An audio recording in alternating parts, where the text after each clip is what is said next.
Hi, this is Mark, and I'm in the yoga room at my gym. I just finished a practice, and I'm going to do the reading from the Golden Present Daily Inspirational Readings by Sri Swami Satchidananda.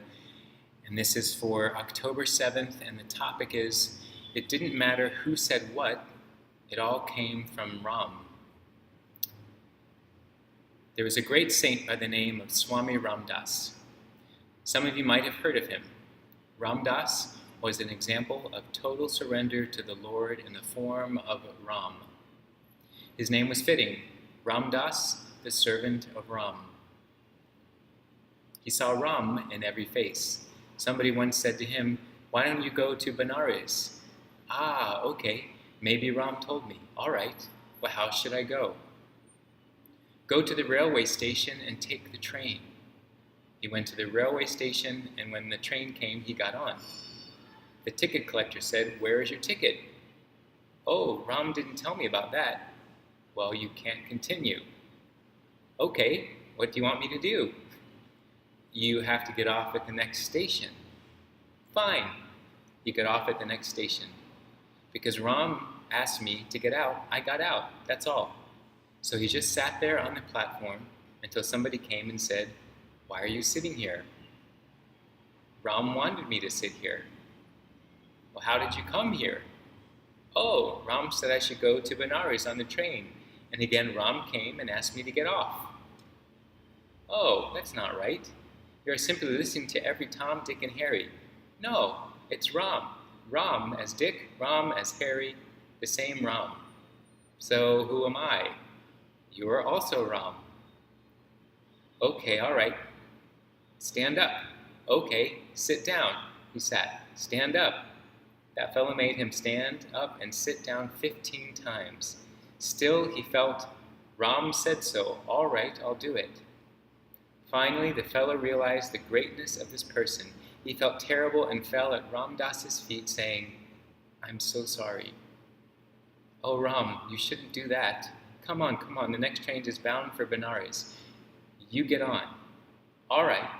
It didn't matter who said what to him. It all came from Ram.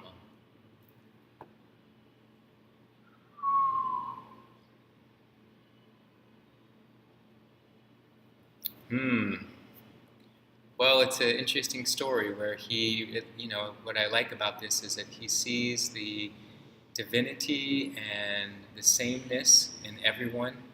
So no matter who's telling him what he needs to do, he just listens as if he's listening to God. He's listening to this greater source that he feels is guiding him, and that he has surrendered to it, to all of it, so that he doesn't judge it.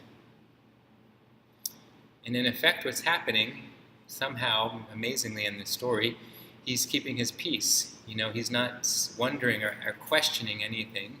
He's just affirming everything as being what's meant to happen, what's meant to be told to him. And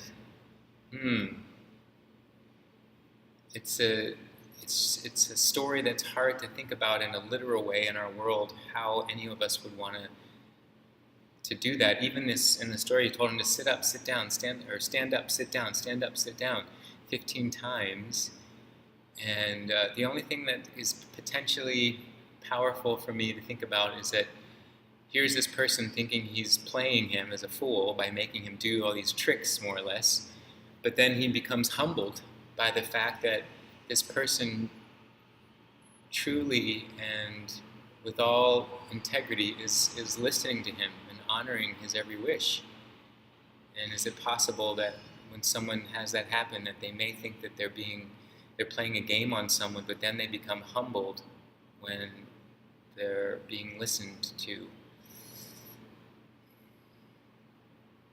I don't know. This is a tough one because I feel like, how would we not feel like the fool if we're just doing whatever someone says? Get on the train. And then someone else says, "No, get off the train." Someone says, "Get on the train." "No, go over here." "No, that's not right. Go over here." At some point, I think our ego will flare up and just say enough. And I think it's hard to imagine that giving that kind of trust and honor to every single person might leave us vulnerable to, doing something that's not good for us. So I would say that for that person in the story to get this Ramdas, to get to this story, of course he's a Swami, so someone who's made a really powerful vow about his experience in the world, renunciating many of his material desires and possessions. So he has a sense of being detached from the world. So it's a little different to imagine his version of this versus if I were to step in. I think I would consider myself a little too attached to certain outcomes that I want to have happen, a little attached to my sense of well-being versus what I think someone else is going to sense as my well-being. So it wouldn't be my practice to do that. But in this story, we can keep that in mind, that it's someone who's really gone to a lot of effort to detach from the world as most of us know it, letting go of it in a way that's, even his sense of self has been dissolved to the point that his own personal ambitions are now just that of being of service to others.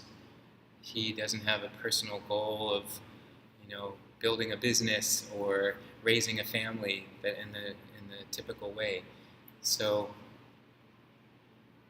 maybe we can think of this story as, how profound it could be to reach a stage where you're so open, you're so non-attached to outcomes and to what the messages are of the world that mean success, that we think mean creating positive outcome. Are we so attached to what we think all that is, and is it really true, or is it based off of information that's being marketed to us? Can we reach a place where we're just so open that we honor and trust all and everyone as being these figures of some higher power coming in to communicate with us? That's something to think about. All right, I'm just going to leave it there. So thanks for watching, and I'll see you next time.